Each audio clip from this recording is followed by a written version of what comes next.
নতুন ছবি রিলিজের আগে আমি 17টা পাখি আনি, এই আশাতে কি ছবিটা কমসে কম 17 সপ্তাহ চলবে। যত সপ্তাহ চলে প্রতি সপ্তাহে একটা করে পাখি আমি উড়িয়ে দিই। কিন্তু যদি ছবি 17 সপ্তাহ কম চলে, যে কটা পাখি বাঁচে সেগুলোকে আমি নিজের হাতে গলা টিপে মেরে ফেলি।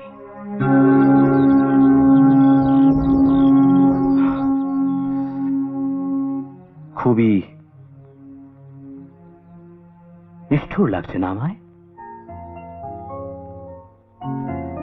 বিশাখা আমার স্ত্রী ভীষণ পাখি ভালোবাসত, প্রায় নিউ মার্কেট থেকে পাখি কিনে আনত।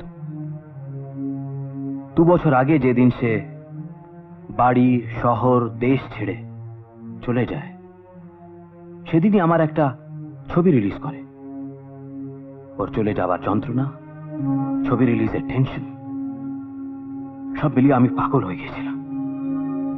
রাগ গিয়ে পড়েছিল ওর পোষা পাখিগুলোর ওপর। ইচ্ছে করছিল ওর পোষা পাখিগুলো গলা টিপে মেরে ফেলি। কিন্তু হঠাৎ মনে হয়েছিল ওদের আর একটু সুযোগ দিই বাঁচার।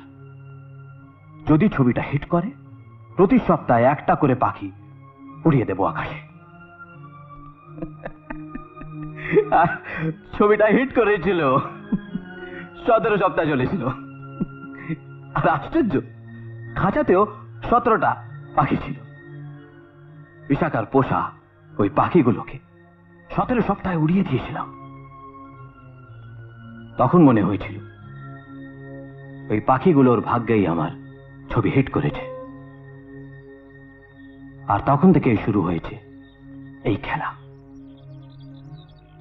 তার মানে এই পাখিগুলোর আরো বাঁচার আয়ু থাকলে তবেই আপনার ছবি হিট করবে?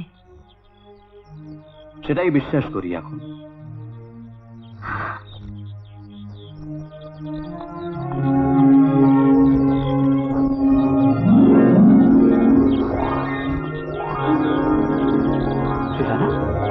দাদা, এটা কি করছো? এটা কি করছো? তো এটা কি করলে?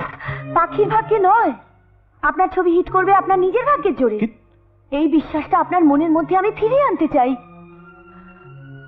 আমি যার উপর ভরসা করে ছবিতে অভিনয় করতে এসেছি, সেই সৌম্যব্রত মজুমদার যদি বাঁচেন অন্যের ভাগ্যের জোরে, তাহলে তাহলে আমি কার উপর আস্থা রাখবো? আমাকে দেখুন, আমি আমি আমার ঠাকুমাকে হারিয়ে স্বামীর ঘর ছেড়ে আমিও তো এসেছি নতুন করে বাঁচার স্বপ্ন নিয়ে।